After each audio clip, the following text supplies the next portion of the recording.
But बंसी वाले की जय हो, मासद की जय हो। 8वां अध्याय। तदंतर मैत्र ने कहा कि ब्राह्मण जल दान न करने से इच्छाऊ वंशधर राजा के 3 जन्म चातक होने पर मेरे घर में ग्रह क्रोधा बनकर ठीक हुआ हूँ, क्योंकि साधु महात्माओं की सेवा न करने से भोजन और योनि पाई जाती है। इससे वह अपने कहा है उसे 7 जन्म तक कुत्ते की योनि मिली। ये बात मुझे बहुत अनुचित प्रतीत होती है कि उसके बिना कारण ही कुत्ते और कुत्तियों की योनि क्यों मिली। हे विप्रवर, मैं आपका प्यारा शिष्य हूँ, आप मेरे इस संशय को दूर कीजिए। राजा ने प्रश्न को सुनकर महायशस्वी शुद्धदेव धन्य धन्य कहकर कहने लगे कि हे राजन, पाप रही जो तुमने पूछा है उसका समाधान कहता हूँ। यही बात कैलाश के शिखर पर शिव जी ने पार्वती से कही। सब लोगों की रचना कर अमुष्य और ऐतिष्य 2 प्रकार की स्थिति बनाई। जल सेवा, अन्न सेवा, औषधि सेवा। महाभाग्य ये तीनों ऐतिहासिक इस लोक में स्थिति हेतु है। साधु सेवा, विष्णु सेवा और धर्म सेवा, ये तीनों परलोक की स्थिति के हेतु है। ऐतिक करना तत्काल धन संपत्ति देता है और इसका करना तत्काल धन संपत्ति देता है। अप्रिय बातें कहना भी दुख का हेतु होता है। यहाँ एक पुराना इतिहास वर्णन करते हैं जो ऐसा पाप नाशक और अद्भुत है, उसे सुनने से रोमांच हो जाता है। यक्ष दीक्षा के उपरांत दक्ष प्रजापति एक समय महादेव जी को बुलाने कैलाश पर गए।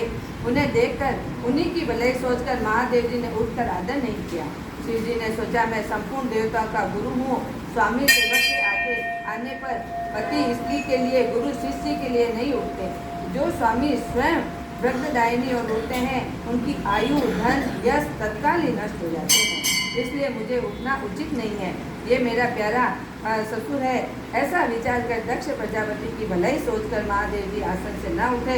तब महादेव जी के द्वारा उठकर आदर न किए जाने के कारण दक्ष प्रजापति को बड़ा क्रोध आया और अनेक प्रकार के महादेव जी के अपने निंदा करने लगे। ऐसा अहंकारी जिसका धन केवल एक भेद है, कपाल इसकी हड्डी के धारण करते हैं, शमशान में घर है, सर्पों के आभूषण धारण कर रखे हैं, संग में रात दिन भूत प्रेत पिशाच ऐसे ऐसे दुर्जन रहते हैं। दूर आत्मा नारद के बताने से मैंने अपनी कन्या सती का विवाह इसके संग कर दिया। यह भी अलग धर्म वाली हो गई, इसे कोई भी नहीं कर सकता। मेरी पुत्री भी मुझे यह प्रयोजन नहीं है। और विभूंडना आत्मक दक्ष सती और शंकर को निमंत्रण नहीं दिया और अनेक प्रकार से कुवाक्य कहकर चला गया। तदंतर यज्ञ स्थान पर जाकर ऋषिवद और मुनियों के संग विधि पूर्वक करने लगा। शंकर जी की निंदा करता रहा। ब्रह्मा विष्णु को छोड़ सिद्ध, चारण, गंधर्व, यक्ष, राक्षस, किन्नर आदि सब देवता यज्ञ में आए। अब सती की इच्छा अपने कुटुंबियों से मिलने तथा उत्सव को देखने की हुई। स्त्री स्वभाव से चंचल होती है, इसलिए महादेव जी के मना करने पर भी जाने की मन में ठान ली। महादेव जी बोले, हे वणिज्य, सभा में बैठकर वह मेरी सदा निंदा करते हैं जो तुम्ही से सही नहीं जाएगी। तुम नीचे ही शरीर को त्याग दोगी, ऐसे तू अपने पिता के घर मत जाओ, वहाँ जाने से तुम्हारा कल्याण नहीं है। इस प्रकार समझाने पर भी सत्यन्याय की अकेली घर से निकलकर पैदल चल दी। तब नंदी ने चुपचाप सती को अपने पीठ पर बिठा लिया और महादेव जी के करोड़ों भूतादिगण पीछे चले। सती जी महल में होती हुई किसी ने न बोलने से वो उदास हो गई। महादेव जी की बात याद करके यज्ञ मंडल में गई। वहाँ पर दक्ष प्रजापति और सभा के सब लोग अपनी तरफ देखकर किसी न बोलने से सती जी वहाँ की खड़ी रही।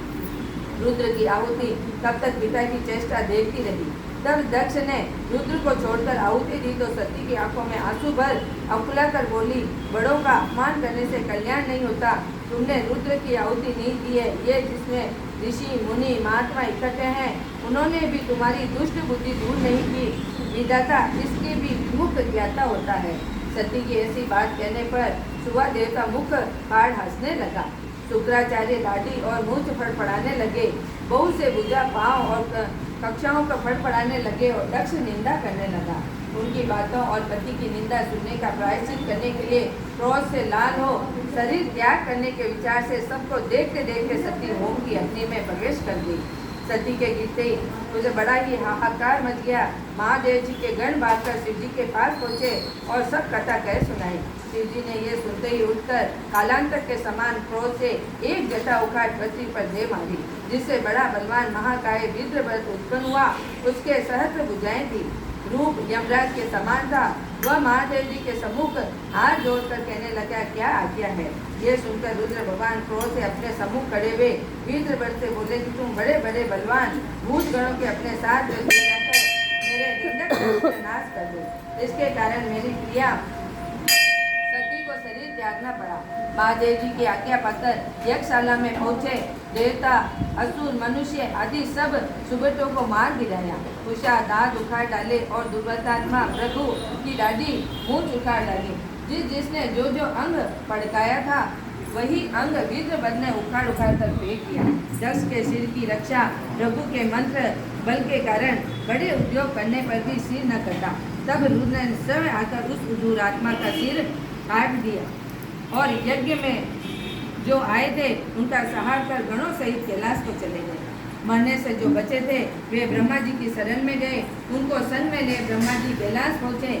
महादेव जी का क्रोध शांत कर समझा बुझाकर उन्हें यज्ञशाला में ले गए और यज्ञ में मारे गए सबको जीवन दान कराया। सदाशिव ने दक्ष के दर पे बकरे का सिर रख दिया।